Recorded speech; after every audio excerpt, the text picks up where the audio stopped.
Okay, you covered some of the risks. My question is, what happened to Vietjet if Vietnam Airlines decided tomorrow that they will reduce their prices and regain some market share in the segment?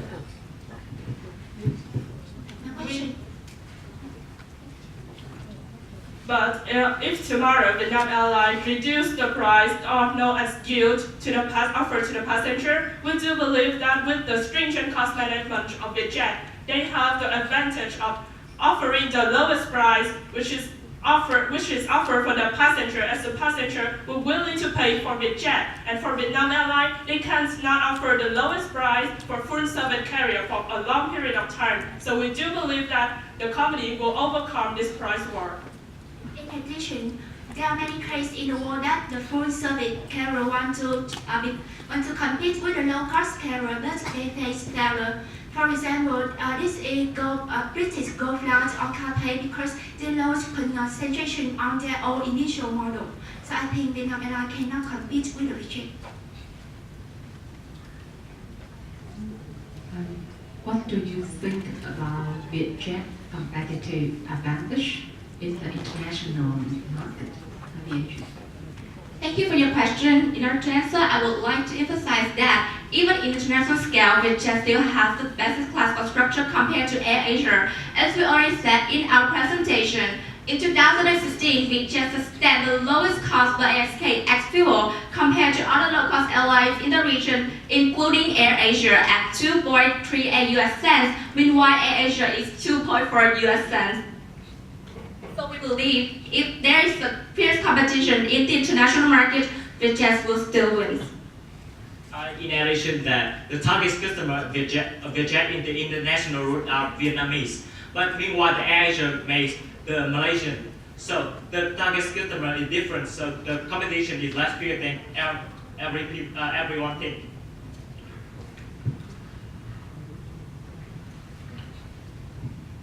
One question for the valuation. Basically, you present that there's three drivers for Vietjet Air share price. One of that which surprised me a little bit, which is sale and leaseback margin. Can you explain why?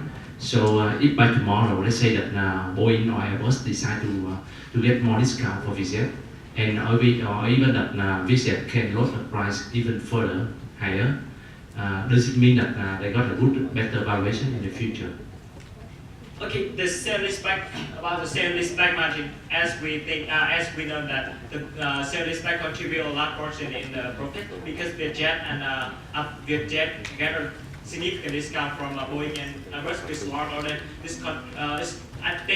We believe that this will be sustainable in the future because Vietjet has the one of the top 10 order of the Boeing. So this big customer of Boeing, so they will have to offer significant discount for Vietjet, and this will maintain this discount in the process of renew the fleet of Vietjet.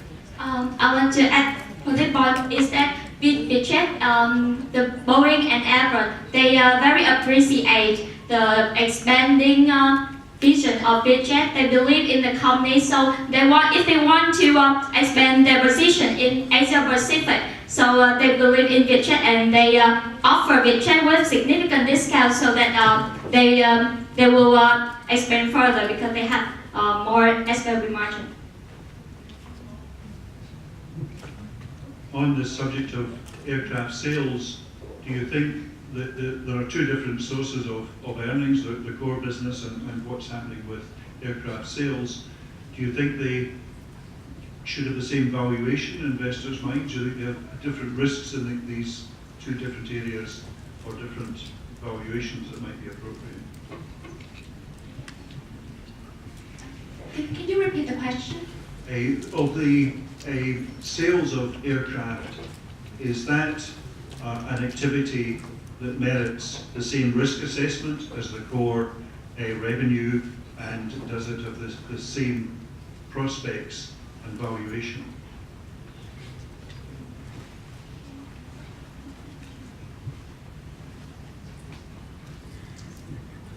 So we believe that SLB margin will be kept in the future because Vietjet can have have the budget option on 30 aircraft, and they, thanks to their large orders, they can negotiate with Airbus and Boeing for deferrals of delivery. So if there is any shock in the aircraft market, they may receive less aircraft. And moreover, we think that Vietjet large order may allow the company to obtain significant discount because their potential expansion is very huge.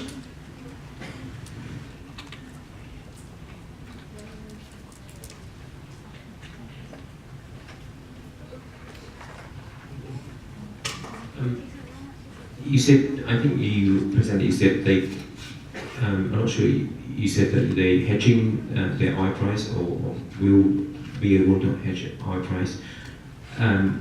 What happened if oil price to next year go up to $100? What would that do to the earnings? Oh, thank you for your question. Because fuel cost accounts for roughly 40% of operating expense of this company, so any fluctuation in fuel price may adversely affect the company's margins. So if oil price increase, this company is closely watching for the fluctuation in fuel price. So if crude oil price is $60 per barrel, the company may enter into the fuel hedging contract, for example, options or swaps with the bank, so that they may face less exposure to the increase in oil price. Moreover, because Vietjet, they have a collaboration with more fuel suppliers in Vietnam, so they can gain competitive fuel price, and also they are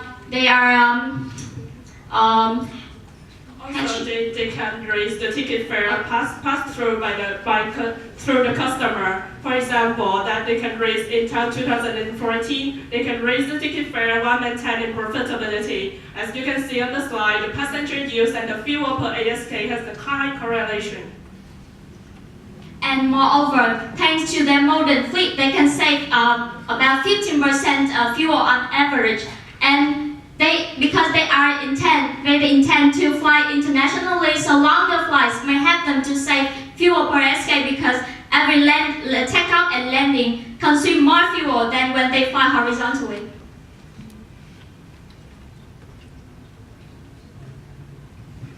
Is the hedging a longer-term solution to the oil price? How long do you think it might protect them? Also, we believe that hedging helps them to save face less exposure to the fluctuation in the oil price. However, we think that this is sustainable because, for example, AirAsia, they hedge about 75% of their fuel costs, so they have saved a lot for the last period. Judges, you still have 1 minute and 30 seconds if you want to use this time. I want to make my question short. A lot of ratio you've been presenting for Vietjet is based on the past performance, not the future performance. What is the basic assurance? Now you make projection that Vietjet revenue going to grow about more than 20% a year from now to 2022. So what's the basic for that? Okay, and we can see that the current new driver is Vietjet, the increased frequency and opening new route in international, and the demand for the increased capacity Vietjet is that the income as middle class will triple in the next 5 years. Triple in the next 5 years means around 50% in terms of volume, and the revenue of Vietjet will grow around 30% in terms of BND. So this is very possible because the demand is available in the market.